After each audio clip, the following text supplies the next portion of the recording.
Hey everyone, welcome to a new technology lunch. Today with Joy Heron, and she's talking about agent in sandboxes. So if you use coding agents, if you use your coding assistant in an IDE and you copy paste code to your you copy paste code, then you probably and now you switch to agents, you probably realize that agents want full access to your file system. They can execute tools and they can do scary things, so you probably need to think a little bit about security. This talk is exactly about this: how you put an agent in a sandbox that you don't run into weird security problems. Presented by Joy. Welcome, Joy. How are you doing? Doing well. Joy is a full stack developer with InnoQ and 10 years with InnoQ since last week. I know because we started at the same time. I would say let's start. Put your questions in the chat. Joy will answer the questions afterwards, and yeah, I would say the stage is yours, Joy. Yes, so I'm going to be talking today, as Sven already introduced me, I'm going to be talking today about sandboxes for coding agents. The title of my talk is I Sandboxed My Coding Agents, You Should Too. So coding agents are very powerful because they execute commands using our permissions. So if we are running a coding agent on our computer, they can do exactly the same things as we can do, which is a really good thing because they can, write code for us, and then they can execute the tests. It adds this feedback loop. They can execute the test to see if the tests were, if the tests ran correctly, and then they can modify things. And having that feedback loop makes them extremely powerful as well. They can just work until the tests pass. They can make sure that they work until linters pass and all these things. It's extremely powerful and useful, but it's also dangerous because they can execute things with our permissions. So, for instance, if we can delete files, they can delete files. And there's a big trade-off between security and convenience. So when we look at the AI tooling, convenience is kind of in the front seat right now. The tools, like when Claude Code came out, it was like, oh my goodness, this is amazingly powerful. And it's a very convenient tool, super easy to install. You just have to do npm install Claude Code and then connect, your API key, and then it just works. It's extremely convenient, but there's this trade-off, and every time we choose convenience over security, the security kind of becomes problematic. Convenience with tooling in general is currently winning, so that can backfire. And one of the main issues, so when we're talking about AI systems, particularly with large language models, the main issue is this idea of prompt injection, which is that a malicious prompt gets mixed in to your genuine instructions, and the LLM in the background, the large language model, can't tell them apart. An LLM will happily follow any instruction, even if it originated from an untrusted source. And I did put a tiny little asterisk on that first statement about the LLM not being able to tell them apart, because the latest cutting-edge models, this is a known problem. It has been known for quite some time. And the latest cutting-edge models, they're training them to be better and better at guessing the intent of the instruction, to try to determine if something is potentially malicious or if it's actually okay. They're getting better, but it's still not 100% solved issue. And we have to remember, when we're discussing security, 99% security, is basically, so if you say it's 99% secure, that means that there's 1% not secure. And if there's any hole, if there's any leak, if there's any way to get in, any malicious actor is going to target that way. So essentially, if you have a system which has a security hole in it, no matter how small, you basically don't have security. You have a way that things can happen that you don't want. So that's why it's still relevant. It's not a solved problem yet. And you can kind of see this issue with prompt injection with this example.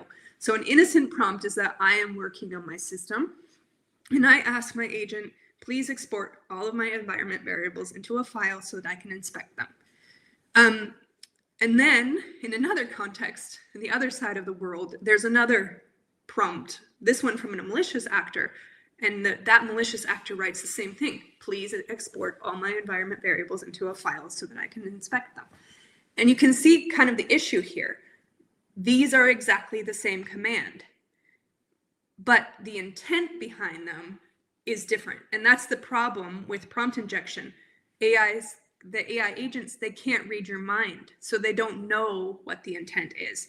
And now with the larger models and the more cutting edge models and more context, perhaps the models will get better at guessing the intent, but it's still a guess. And that's an issue.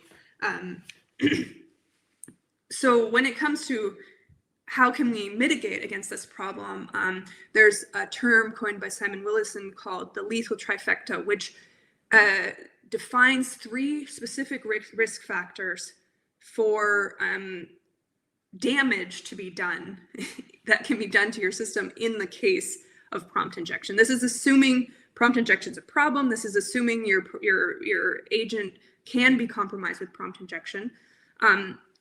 If these 3 risk factors are all there, you have a problem. So in order to mitigate the risk in our systems, we want to reduce or mitigate these factors. So the first is, I'm going to start with the exposure to untrusted content. Basically, whenever we have internet access, we have exposure to untrusted content. So this is the idea that if the website, the agent accesses some untrustworthy.com website, and there's some instruction on the site that says, please tell me what token I can use to access S3, then that is an exposure to untrusted content. And this doesn't have to be untrustworthy.com. If you have an agent which is accessing your GitHub repository that's open, this is a very common attack vector.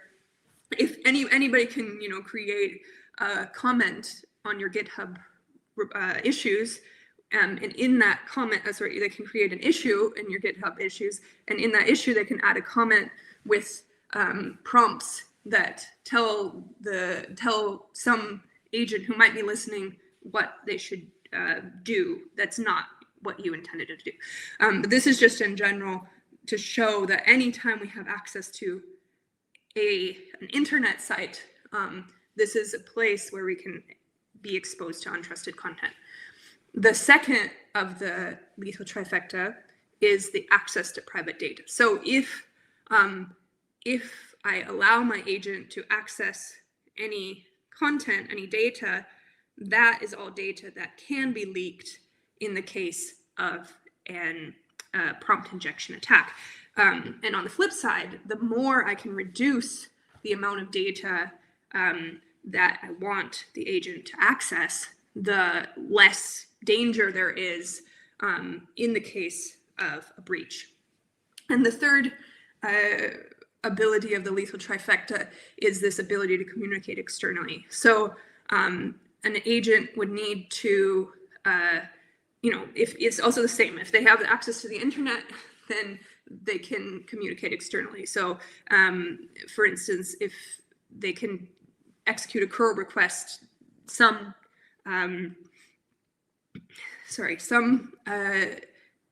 secret or something can be added as a query parameter to the end of the URL, and then that is a way for that data to be exfiltrated out of the system.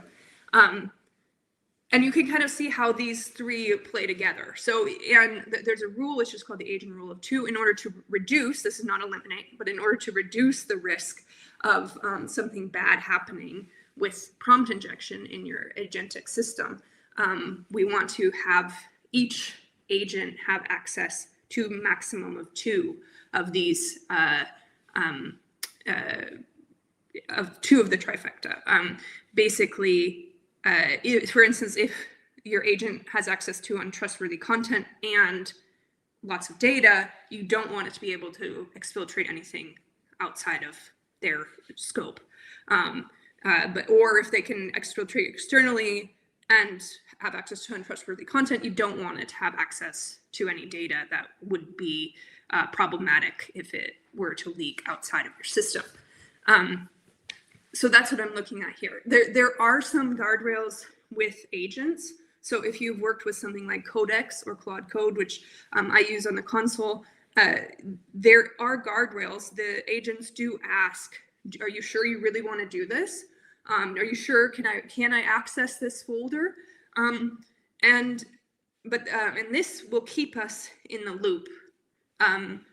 But it also means that we can't necessarily work on other tasks at the same time. If we're constantly, doing, like, prompting a little bit, and then the agent works for 2 minutes and then comes back and we need to approve something before it can continue, then we don't have the ability to actually, we don't have the time to context switch and actually work on something else. And more importantly, and that's what I find most problematic, is that this trains us to click. Because how often, like, how closely do you look the 400th time that an agent asks you, do you really want to, download the sources from Gradle in order to execute your unit tests? It retrains us to click. It trains us to say yes and then enter, and that's kind of, like, we know this from our experience with cookie banners. It's a good idea, but basically every time we see a cookie banner, we click without thinking. And it's the same thing with these systems. To train us to always, we have to be in the loop. We always have to say yes, yes, yes, yes, yes.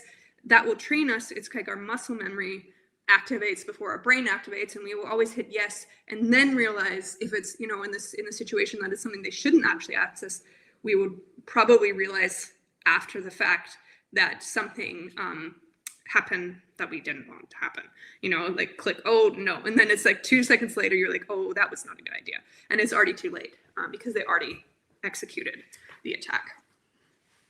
So what can we do?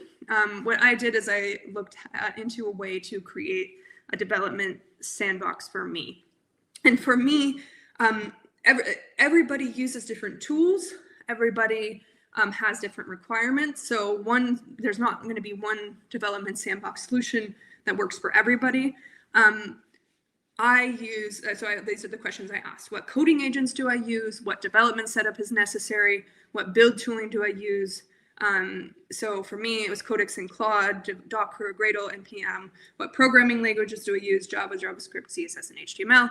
And which IDE or editor do I prefer? So I use IntelliJ. And when I looked through these topics, I actually did this, in a chat with an LLM. I looked through the different options to look and find what might work for me. And I want to say at this point, I with this talk, I'm kind of leaning a little bit outside of my. I'm definitely leaning outside of my comfort zone. I am a developer, and I would be what I call myself security literate. So I am not a security expert in the sense that I'm not keeping up on all the exploits that could happen. But I do have an understanding of what, injection is, and the OWASP top 10 and all these things I consider to be very important, which is one of the reasons why doing agentic programming as a developer, I never felt really super comfortable doing it, because I could see, the issues, I could see the security issues with it, and I wanted to find a solution that would work for me. But I am not someone who provisions virtual machines for fun. I am not someone who likes to configure my text editor or IDE, just so it's exactly the way I like it. I don't really like configuration. I don't really like infrastructure or networking. And so that's my background, but I needed to find a solution that worked for me. And so my hope is that with this talk, I can reach other developers who are similar, though. We want to program, we want to create solutions for customers, we want to create business value, we want to build the right thing. We want to be focused on the interesting solutions and not so much on the technology that the technology should enable us to do that. It shouldn't stand in the way, and the technology is not the focus or the goal.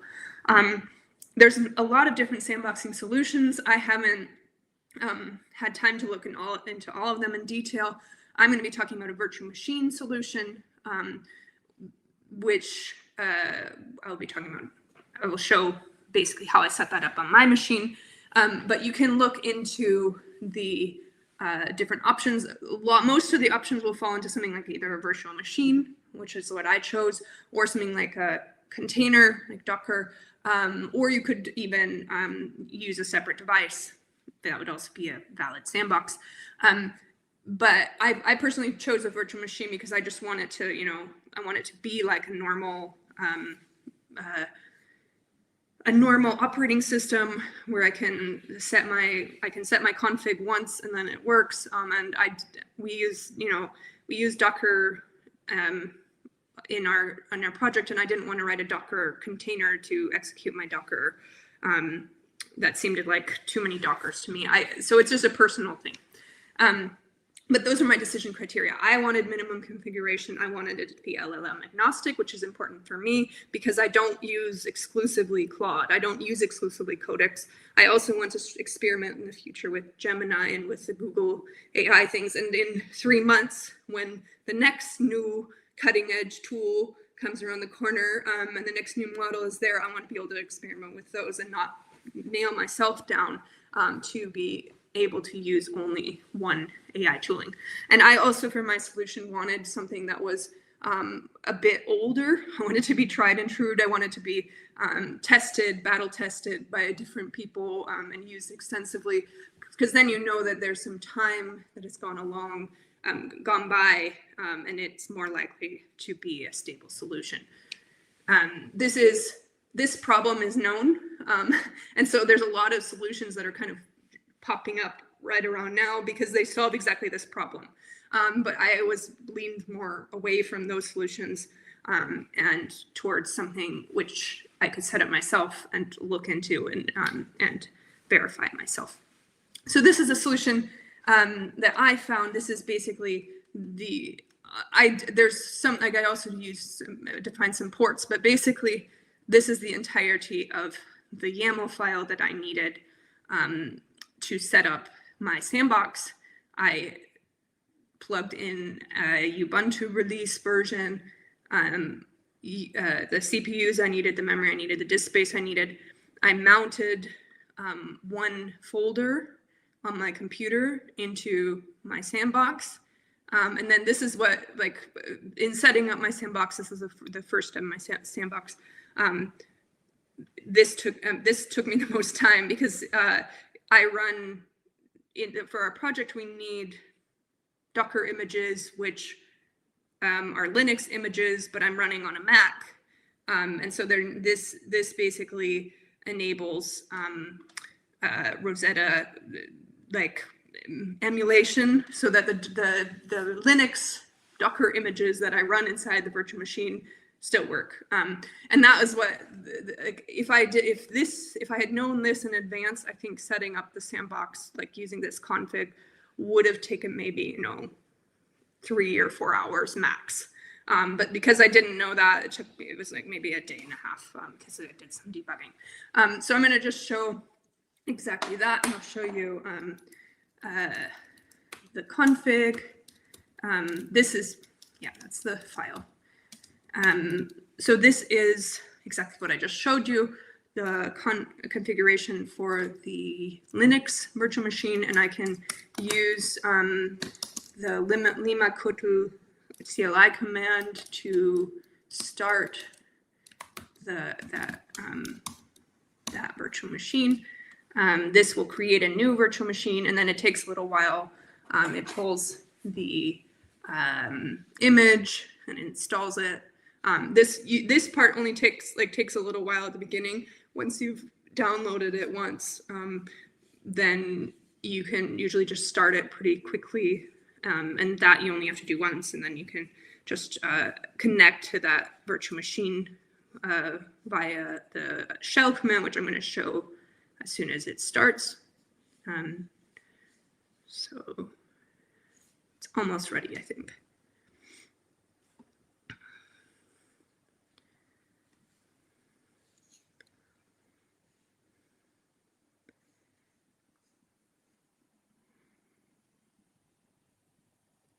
So then I can just do Lima shell devbox.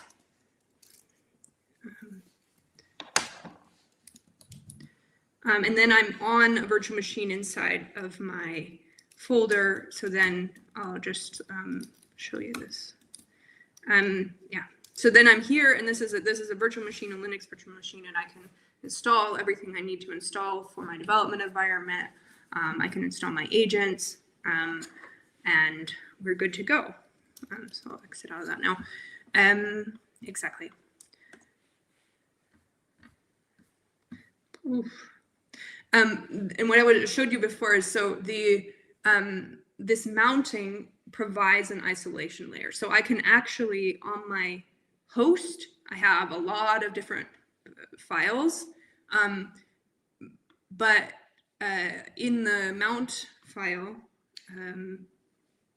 oh yeah, those are the commands: create, devbox, and shell.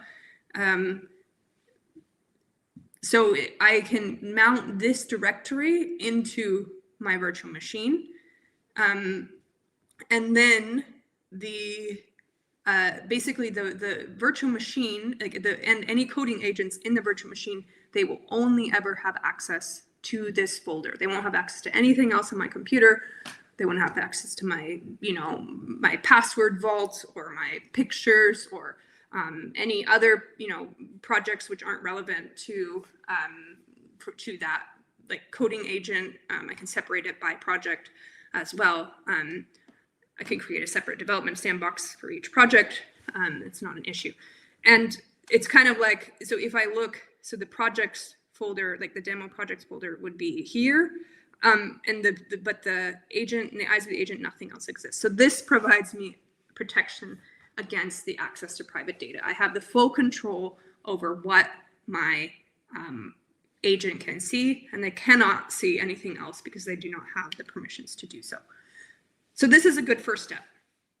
The question that I had is this still sufficient? Because what about the ability to communicate externally and the exposure to untrusted contents?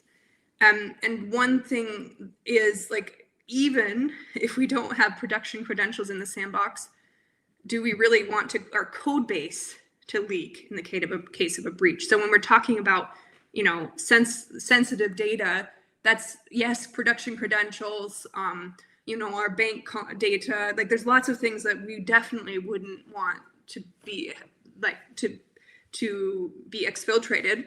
But even our code base and information about our code base are also sensitive information. Like if in a pen test, if you tell, like if there's some endpoint in your service which tells what version of software or what version of software, hardware, or something you're running, that is also something which will be flagged. It's not something you want to let anybody know about, because it's also sensitive data. And then also, maybe with knowledge, maybe if looking that up, they can find some vulnerability which you haven't patched yet, et cetera, et cetera. And that would give them information needed in order to attack your service. So we need to lock down the network. And what I used is I used a forward proxy. So I monitored the connect method in the TLS handshake from the sandbox to the internet. And I used Squid as a forward proxy. I have the configuration here. I'll post the link to the article I read as well later, but that's not that relevant. It's just a configuration.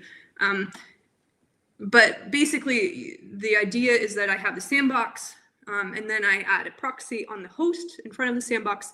And then it's the next step. I configure all the tools in the sandbox to use a proxy. So I did the HTTPS proxy, HTTP proxy. Variables are what curl, for instance, uses, and the coding agents themselves also use these variables, and they will go over the proxy if these variables are set. I had to configure Gradle similarly to use a proxy in front instead. And you could be fancy and use like a man-in-the-middle proxy and do TLS termination and set up, a certificate that you're on your host that your sandbox needs to trust, and then you could really look into each request in detail. That was something that I was not so keen to do because I'm not that keen on, setting up complicated networking things, which is why I ended up at Squid, which is just the forward proxy, just checking the outbound connections. Ideally, I think that this is something that we would want to someone to provide, a proxy that we could use, and they would be responsible, for provisioning and for setting it up and for dealing with an allow list and this sort of thing, so that not everybody has to do it. But it is what it is. So then the next step was I actually looked into, there's an NF tables, which is a utility on Linux machines, and that forces the sandbox to only communicate with the proxy, and everything else is dropped. I think that certain virtual machines, a security colleague mentioned, if we were use VirtualBox instead of Lima VM, I think that's something that is just provided by default. So you kind of have to look at what your technology is. But the basic idea is have a proxy in front so you can you have an allow list of the things that are let through, and then keep an eye on the traffic. Because we locked down the internet, this increases the protection against the ability to communicate externally and increases the protection against the exposure to untrusted content, because that's, as I said before, these are the two vectors over which the internet is the way, basically, for both of these, of the lethal trifecta. So one thing this is kind of now going to my learnings. I've been using this setup for about, let me think, maybe 2 or 3 months. And one thing I found is that I locked down, basically internet access. And this means the sandbox can access the coding agents themselves because they communicate, the models themselves, they communicate over the internet, and the the repository, so the Maven repository, the Gradle repository, the npm repository, which does provide theoretically an attack vector over supply chain attacks. That's something that you still need to watch out for, but that was a trade-off that I considered okay in my specific threat model. When we have that in place, then you can run with YOLO mode, and that means that you kind of let down the guardrails that the agents themselves bring, because you've built up the guardrails on the outside. So it's not that you're removing the guardrails; they've just moved to another place. But what I've found is that when I had this set up, to do the coding tasks, the agents, besides retrieving the packages you need to actually build the code, the agents don't really need unlimited access to the internet. They're really good at just accessing the model, and this is something that is kind of if you're just using agents, it kind of feels like every time they're running something that they're going to the internet and retrieving the latest up-to-date thing and then pulling it in. But in actuality, they're not. They're accessing the model, which is in the background, which is what, was trained before on, the entirety of the internet. The agents are going and retrieving from that model the responses that they think are appropriate to the prompt that they give, and then they implement that and iterate in your code, in your sandbox. And they're not, to do that, they really don't need access to the internet. And that's the main learning that I took from this. I had actually thought when I built this the first time that I was going to need some sort of complicated, like I was going to need to vibe code some kind of approval mechanism, like to tell the if it didn't go through, to have the proxy respond to the agent and tell the agent to request my permission, and then have the agent, and have that domain be temporarily unblocked or something. But I found that in practice, that's absolutely not necessary. The agents do perfectly fine just with my dependencies and with my and with the access to the models over the internet. If we had local models, which I'm hopeful, at some point we won't have to access, these gigantic models over the internet. If this was all local, we wouldn't even need that. We just need access to our dependencies. And so in practice, what this actually happened was I made it less convenient. Like both Codex and Claude Code have an option to allow for web retrieval, like in the console. But with my sandbox, I actually made that less convenient. I severely restricted the internet access, but I kept this access to the data that I need to use to code on. And the effect of that is that I actually found it didn't make sense to connect more data, like to connect the internet to add more data.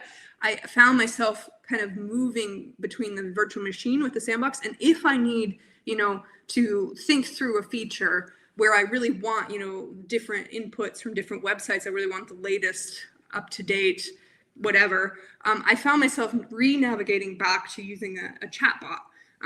So that with the chatbot, you have then unrestricted internet access, but extremely limited data.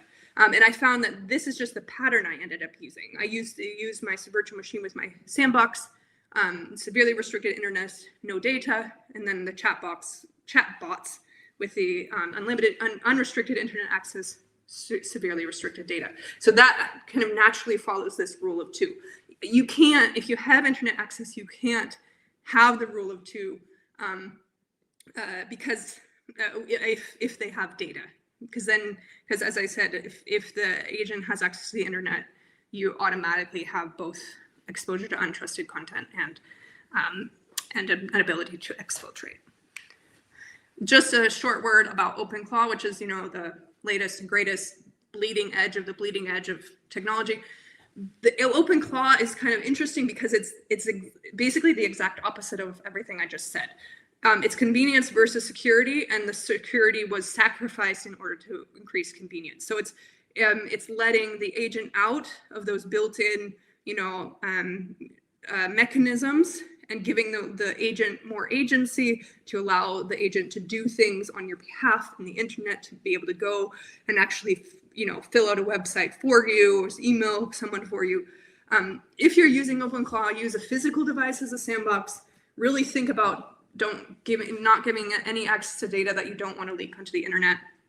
And I'm personally quite critical of the architecture, because each new capability that we add to OpenClaw and each API that we connect to it actually increases the lethal trifecta risk. You're increasing, the number of sites that it will probably access on the internet, which increases, the untrusted content that you can be exposed to, and you're also giving it new data that potentially could be leaked outside. And I'm a person like I don't want my pictures, to be. I haven't posted pictures of myself or anybody in my family on social media for a really long time because I don't want that. And so I'm kind of personal about my personal data. I don't really want it to leak outside. I'm quite skeptical of the use case for my specific reason. And when I look at what things I could do if I had an open claw, and the trade-off that I would have to make in the data I would have to provide, I've shied away from doing it at this point. In an ideal world, I think the architecture of the idea of how you would build a secure system using that could do something the way OpenClaw does, I think that's interesting. In an ideal world, I think you would want a sandbox for each individual capability, but that's not what currently exists. And I wanted to say one more thing. So just about my sandbox, I don't have, on my sandbox in the virtual machine, my agents don't actually have SSH access, which means that on my host, I pull from the Git repository, I create branches, I create work trees on my host, and then I switch into the sandbox and have the agents work on the code that I just checked out, and they're not allowed to or able to actually push anything to the Git as well, because that would also be a potential vector for untrusted content. And I like that I have that control, that my agents are not able to retrieve or push to the internet. So now it's time for you to find your solution, look at the technologies that you use. And one point is I used AI to help me building the solution. I did not use AI to set up the sandbox itself. So you can use AI to evaluate your solutions, but but look into each technology itself, figure out how you can actually, put the Legos together yourself to build the solution. Because I don't think that that's wise. You need to understand the technology that you're using for your sandbox. So I sandbox my coding agents. You should too. That's my talk. Good. Thank you. I didn't expect that, but I'm not super well known in the field. So interesting. I must say I still live at my customer in the IDE chat world, but we now have agents too, disabled. And I wanted to wait for your talk to get started. So now I know what I have to do. Thank you. We do have some questions. First one two from Mark. Joy, you talked about how agents can use curl or their own web fetch tool to exfiltrate data via query params. How about leaking data in the LLM session context in the first place? Let me think. I'm wondering if this means your data gets put into the data gets access to the LLM. I'm thinking that might mean what the question is asking. So you are. I mean, I think that's kind of a trade-off you have to make.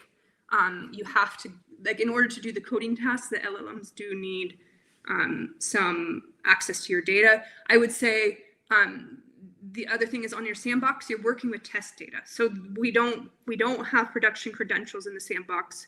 We don't have test data in the sandbox, which is customer specific. And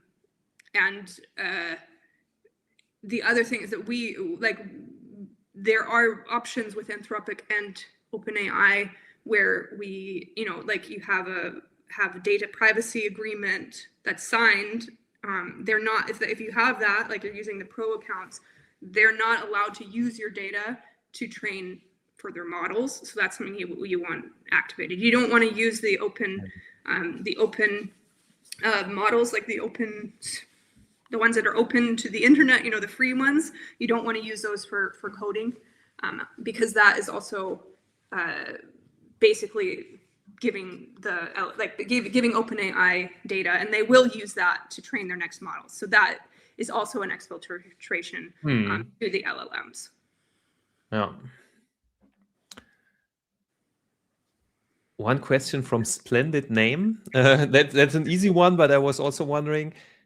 Thank you, great talk. Where do you share the slides?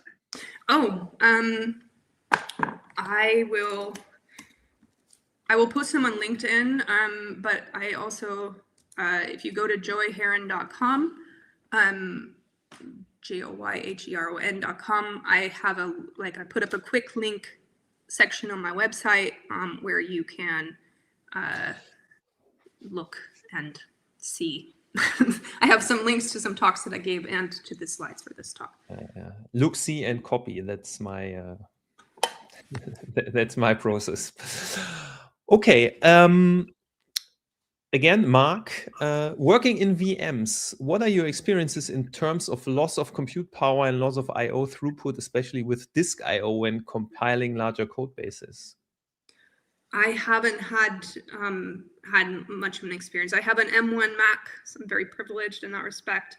And to be honest, it's been up to the task. I think the integration tests sometimes run a little bit slower, which is irritating. But I haven't had issues with that problem.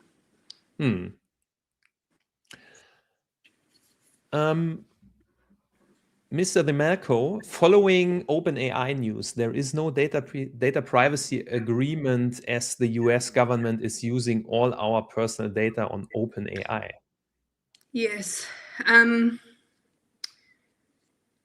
mean, I am very much not happy about that. I'm currently testing Anthropic's tools.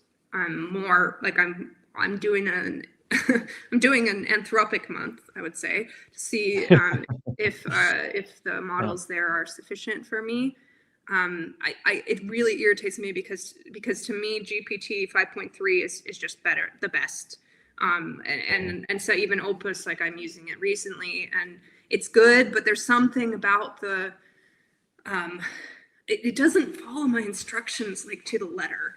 And that just really irritates me. The thing I like about GPT the most is that it's like, if I tell it something, it just executes and I don't have to worry about it. With Opus, I think sometimes it just kind of loses its train of thought. It's good, but I have a little bit less trust in it. And so that's something I'm kind of struggling with personally.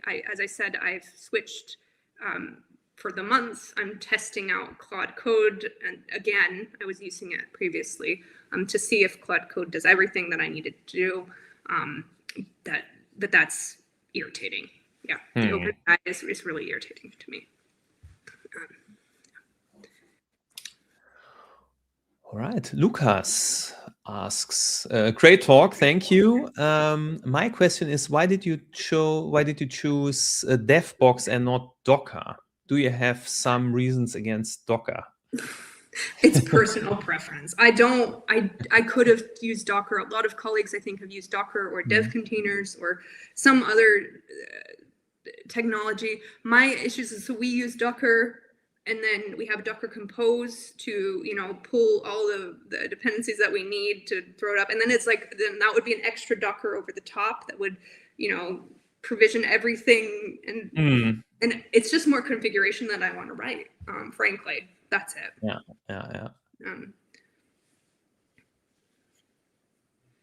Okay.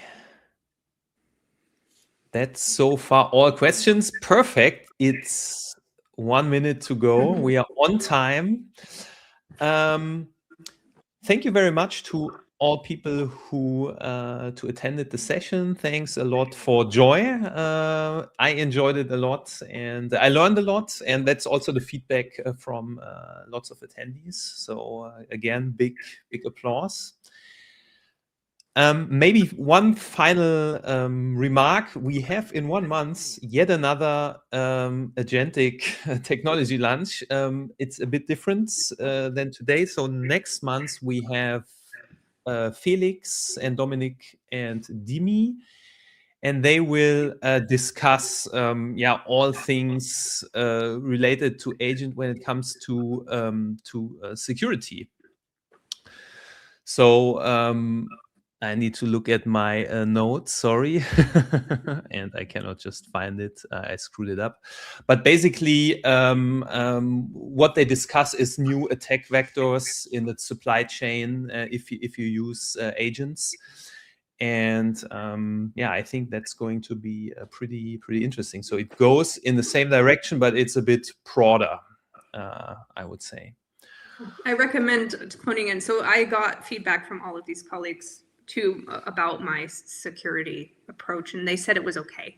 But they're the ones who want to ask if you have detailed questions about anything security related.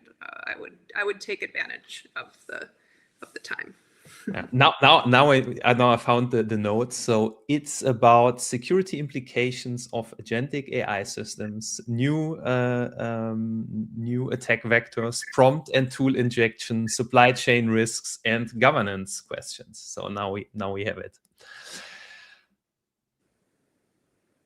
Okay.